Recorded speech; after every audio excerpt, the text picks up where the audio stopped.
Hello everybody and welcome back to Red Eagle Politics. Make sure you guys like this video down below and subscribe to the channel if you are new. So, CNN, they are admitting the inevitable. They released their battleground map for 2024, and yeah, things can change. I'm sure the map will change a little bit here and there, but still, this is absolutely huge because what does it show?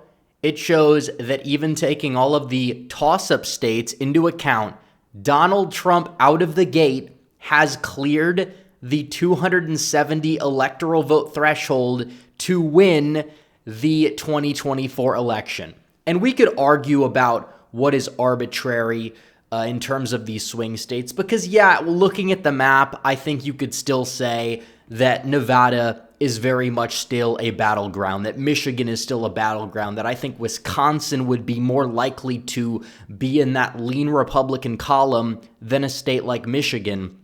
But nevertheless, it shows that they see the writing on the wall. And can Donald Trump win Michigan? Yeah, I actually think he's favored. And tomorrow I'm going to do a whole video on the fact that the Michigan Republican Party just removed their chairwoman who was just dragging the party into the ground. They've gotten rid of her. They're going to get new leadership, which is absolutely great news ahead of the 2024 election. And it means that Trump does have an upper hand in that state compared to what he even had yesterday. But still, looking at this map, it's just insane because you have to understand how CNN has operated. You have to go back to 2016 when you look at their electoral map back then. I mean, they had the state of Florida as a lean blue state, which is the same category that they have Oregon in, that they have Minnesota, Colorado, New Mexico, Virginia in. I mean, that is an absolute transformation. Ohio, they had as a pure toss-up. I mean, Utah, of all states, they had that as a pure toss-up. Remember, they were the ones saying that Evan McMullin was going to have an outside chance to win Utah and possibly stop Trump and Clinton from getting 270. That never happened, and we know it. But you're looking at this, you're looking at what's going on here. It's like you're seeing this rapid transformation, even from 2020. I mean, their battleground map was more fair, admittedly. They actually, ironically, Georgia was the state that they ended up getting a little bit off in the Trump column there. But still, you're seeing this transformation. Things have changed. Biden is not a generic Democrat anymore. He is not Scranton Joe. He is absolutely despised. You look at the state of the current affairs in this country. You have all of these messes abroad that we are getting into directly or indirectly. On top of that, we also have an economy that is not really recovering the way they say it is. Everybody knows it. That's why Biden's job approval in terms of the economy is still as underwater as ever, despite the fact that, inflation slowed down a little bit. It doesn't matter. This is a K-shaped recovery, which is a major problem for your average voter, for example, living in the state of Michigan. And then we see Trump going out there. He's chasing union voters aggressively. That's unprecedented to do for a Republican, but he's more of a pragmatist. He wants to see everybody doing well. That's a message that's resonating with the American public. And that is why Michigan is a state that is more Republican favorable on this map, possibly. Now, if he's going to win Michigan, he's going to take Pennsylvania. He's going to take Wisconsin. He probably takes Arizona, but that's all on the cards. It really is. I might disagree with some of the states on this map being in certain designations, but it shows that the climate is shifting. They're even bracing for impact.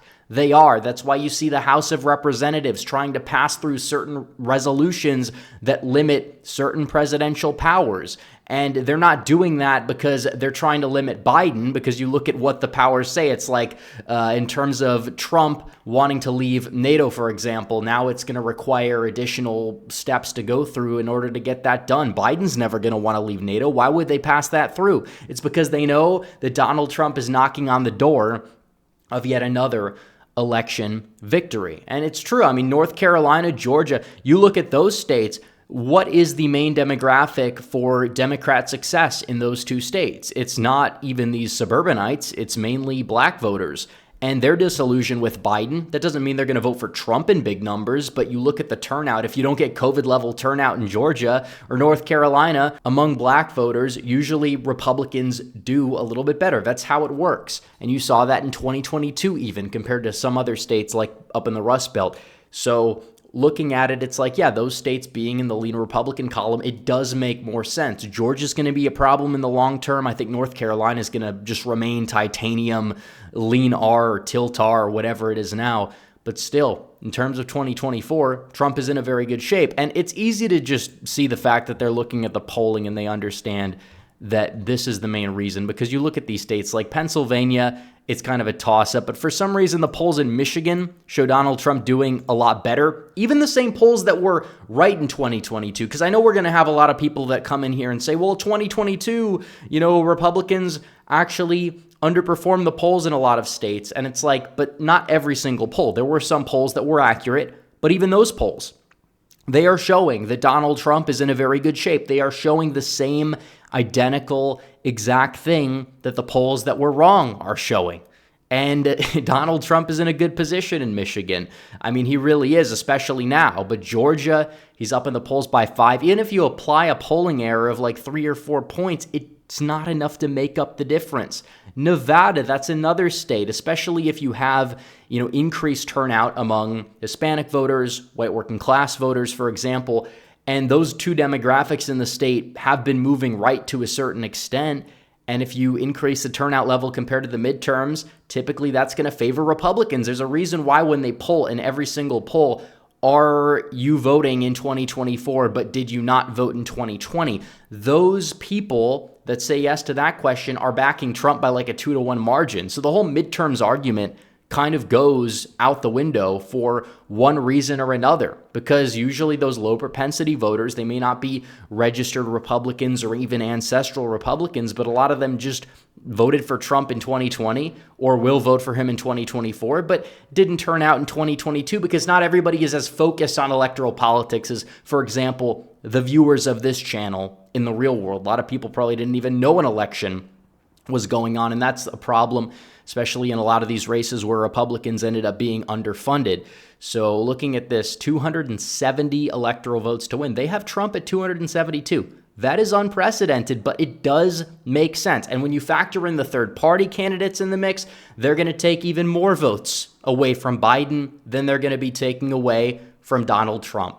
And you add that into the equation, Trump only grows stronger. There's a reason why, in 2016, he had an easier time getting by in a state with 49% of the vote than in 2020, for example. And I think he's going to increase his vote share too in the process. And yeah, there's a very big opportunity for Donald Trump to have a sizable victory. The people are tired of the noise coming out of the White House. Biden talking about democracy for the 90,000th time while his goons are trying to go out there, remove Donald Trump from the ballot, and also put him in jail for things that A, are not illegal, B, he didn't do, or C, Biden did to a much, much larger degree, which is a massive, massive problem. And that's why they're trying to indict him, because they know they can't beat him. They know that. And they know he's the most electable candidate in the running on the Republican side as well, which is possibly why Democrats are trying to work their hardest to get Nikki Haley elected in the New Hampshire primary, which is not going to work out very well in their favor. We will be talking about that